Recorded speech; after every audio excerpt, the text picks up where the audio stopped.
Hello, everybody. Hope everyone is enjoying Homecoming Saturday here at Indiana State. Alongside Brian Fritz, I am Luke Martin. The Missouri State Bears are the opponent this afternoon for the Sycamores. And Fritzy, I think there's an argument that could be made that these are probably two of the most improved football teams in the Missouri Valley Football Conference in terms of what they believe and where they're at. Yeah, I think the results from both teams would certainly lead you to very much go down that path. You know, the Sycamores obviously have showed tremendous improvement, but keep in mind this Missouri State team that's coming in is just a week removed from being in the top 25. They've also showed a lot of improvement, and two teams that are trending upward and both, I think, expecting to win today. 2 wins over top 25 teams already for Missouri State. And this was a group a year ago that really handled Indiana State and Springfield. As you've seen this Missouri State team, of course, big wins over Northern Arizona. We talked about those 2 ranked wins, Illinois State being one of them, being able to block a field goal at the end.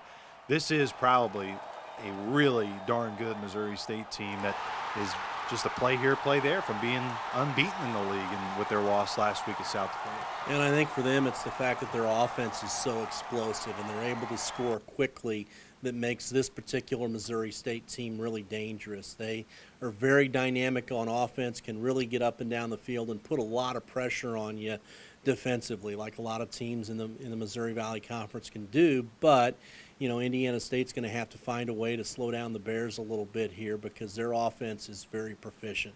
Isn't it rare, too, it seems at times when you think option-oriented offenses, you think teams that maybe dip and dunk that are slow-moving down the field. That is not the case with this Missouri State offense. Not at all. And, you know, that option element, it just provides so many different things that you have to account for as a defense and prepare to try to defend throughout the ball game. It really gives them a lot of options, and they have a lot of counters as well based on how you defend certain looks and certain things throughout the ball game. So, you know, this really a game that's kind of a chess match between those coordinators a little bit as the game goes along.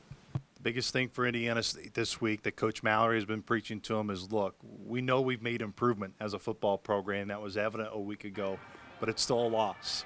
We want to eventually break through and get a win, but still there were a lot of positives to point to a week ago. All kinds of positives to point to from a week ago. I think for me, the thing that I'm most interested in, you know, in the Northern Iowa game there were glimpses, but we talked about not being consistent for 4 quarters.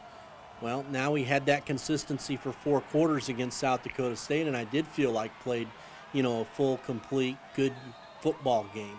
Now can you be consistent from 1 week to the next week? I think that's kind of the next step for this team. They had shown, there's no question, they're really improved. They'd shown that, I felt, against Northern Iowa and early in the season. Last week, I think they showed that they can put 4 quarters together and play a complete game. Now, I've heard Coach talk this week about the next step is to win together. And to me, taking that consistency now from one game to the next, winning together, that's kind of the next step for this team. For this team to win together and have a fun afternoon at Memorial Stadium, what do you believe are going to be some of the main emphasis? Well, Jaquan Keys obviously has been very good running the football throughout the course of the season. Indiana State's got to continue to run the football with effectiveness, particularly with Missouri State's offense as good as it is. They can't score from the sidelines. If you can keep control of the possession, keep control of the ball, keep their offense off the field, that would be something that would bode really well for Indiana State today. And playing with emotion. It's homecoming. Everybody's excited. Folks are excited, I know, about this Sycamore team and how they're improved, the direction that they're going.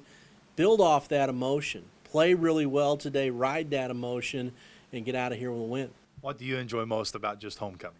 Just everybody that you see that you haven't seen in a long time, and you end up running into people that you wouldn't have otherwise expected to have seen or run into. And for me, a lot of years in, seeing those people and remembering some of those times and stories is kind of it. For other people, it might be something different. It might be Tent City.